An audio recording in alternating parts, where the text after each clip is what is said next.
अस्सलाम वालेकुम रहमतुल्लाहि व बरकातुहू। इस्लाम एक हकीकत है चैनल में कारी मोहम्मद शौकत अली आपको खुश आमदीद कहता है। उम्मीद करता हूँ कि आप तमाम लोग खैर व आफ़ियत से होंगे, खुश और खुर्रम होंगे। दुआ है अल्लाह तबारक व तआला आप तमाम खुशी अता फ़रमाए, सेहत व तंदुरुस्ती वाली लंबी ज़िंदगी अता फ़रमाए, आमीन। लाइलाज बीमारियों का 100% इलाज। हज़रत अली का एक अनोखा अमल जो आपने बड़े अजीब व गरीब तरीके से इस उम्मत तक पहुंचाया। ऐसी बीमारी जिसका इलाज नहीं हो सका, ऐसी मर्ज जिसका इलाज किसी डॉक्टर के पास, किसी हकीम के पास, किसी आमिल फ़कीर के पास नहीं है, जिसको हम कहते हैं कि ये मरीज़ लाइलाज है, चंद दिन का मेहमान है, इसकी खिदमत कर लें भाई, ये दुनिया छोड़कर जाने वाला है। तो मौला अली फरमाते हैं कि अगर इस तरीके से इसका अमल किया जाए, उसकी दवाई का इलाज किया जाए, बीमारी का इलाज किया जाए, तो ये मर्ज़ ख़त्म हो सकती है और ये मरीज़ अपने पाँव पर खड़ा हो सकता है। अमल क्या है? अमल बताने से पहले अगर आपने अभी तक मेरे चैनल को सब्सक्राइब नहीं किया तो ज़रूर कर लें, ताकि मेरी आने वाली हर वीडियो बआसानी आपको मिलती रहे। अमल क्या है?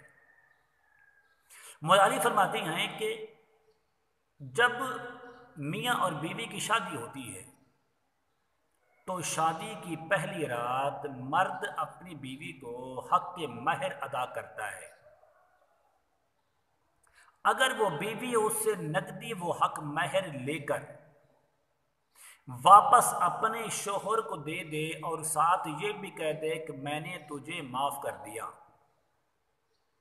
फिर ये शोहर अपनी बीवी से पैसे लेकर अपनी बीवी को फिर अदा करे, फिर वो दूसरी बार बीवी ये कहकर उसको वापस कर दे कि मैंने ये पैसे आपको माफ़ किए हैं, आप रख लें।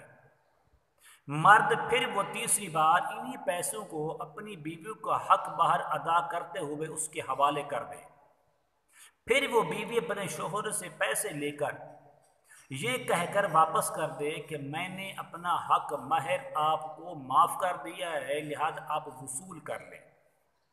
आप फरमाते हैं इन पैसों से अगर शहद खरीदा जाए, फिर उस शहद में पानी मिला दिया जाए, फिर उस पानी को मिलाया हुआ शहद जिस जिस मरीज को पिलाएंगे उसको शिफा मिलेगी। बड़ा से बड़ा मर्ज हो, बीमारी हो, अगर इस मरीज को ये पानी के कतरे शहद मिलाकर दिए जाएं, बाफज़ल खुदा ये तजर्बा शुदा है, मुजर्रब है, उसको फ़ी सबीलिल्लाह अल्हम्दुलिल्लाह उसको शिफा मिलेगी, उसके ला इलाज बीमारी का इलाज मिल जाएगा। उम्मीद करता हूँ कि मेरी ये काविश आपको ज़रूर पसंद आएगी। अस्सलामु अलैकुम वरहमतुल्लाहि वबरकातुहू।